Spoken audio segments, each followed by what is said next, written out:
Des minibus montés sur place, cela redevient possible avec le lancement des travaux de montage de l'unité d'assemblage de Sotra Industrie, une unité de montage visitée par le Premier ministre Amadou Gon Coulibaly, à ses côtés le ministre des Transports Amadou Koné.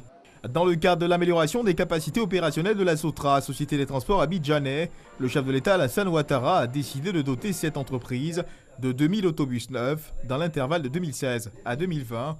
Après les 500 autobus neufs Tata acquis en 2017, dont nos compatriotes sont satisfaits, et dans un souci de diversification du parc auto de la Sotra, 500 autres autobus neufs de marque, cette fois-ci Iveco, sont en cours d'acquisition par la Sotra.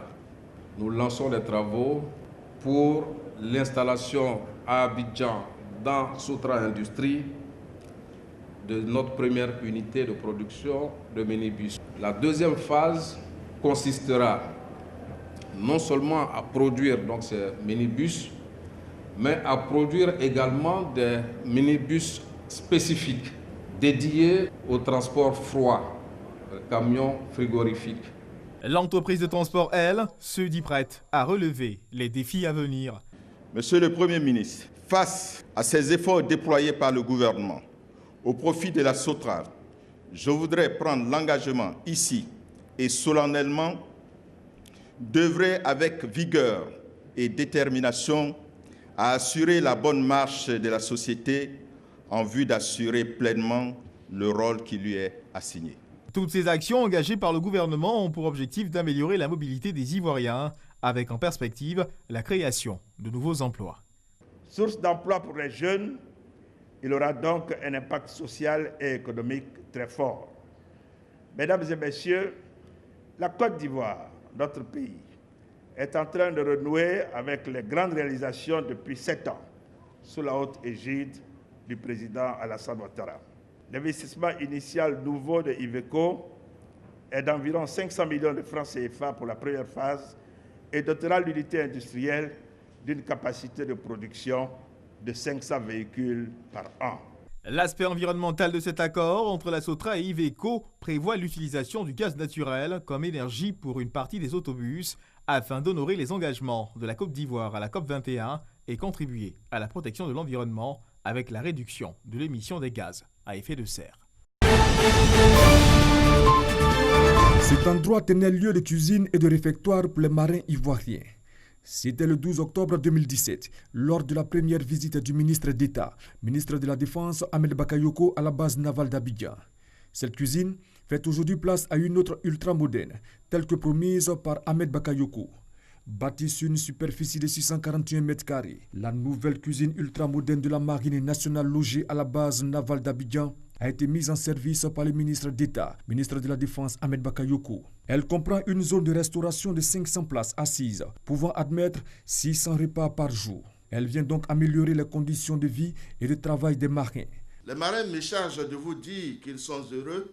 Ils vous prient de bien vouloir transmettre à son Excellence, Monsieur le Président de la République, chef suprême des armées, leur infinie gratitude. L'alimentation de la troupe est une véritable arme de commandement, car une troupe nourrie correctement est une troupe capable d'accomplir avec succès et sérieux les missions qui lui sont confiées. Ahmed Bakayoko a exprimé sa gratitude au président de la République, Alassane Ouattara, puis a réaffirmé sa volonté d'améliorer les conditions de vie et de travail des militaires.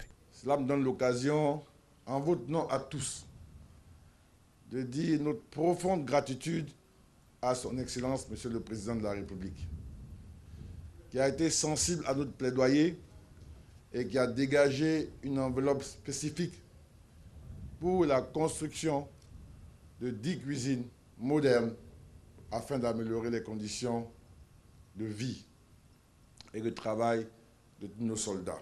La marine ivoirienne amorce une montée progressive, mais cette montée va s'accélérer parce que nous avons la responsabilité de nous équiper pour protéger notre zone économique maritime.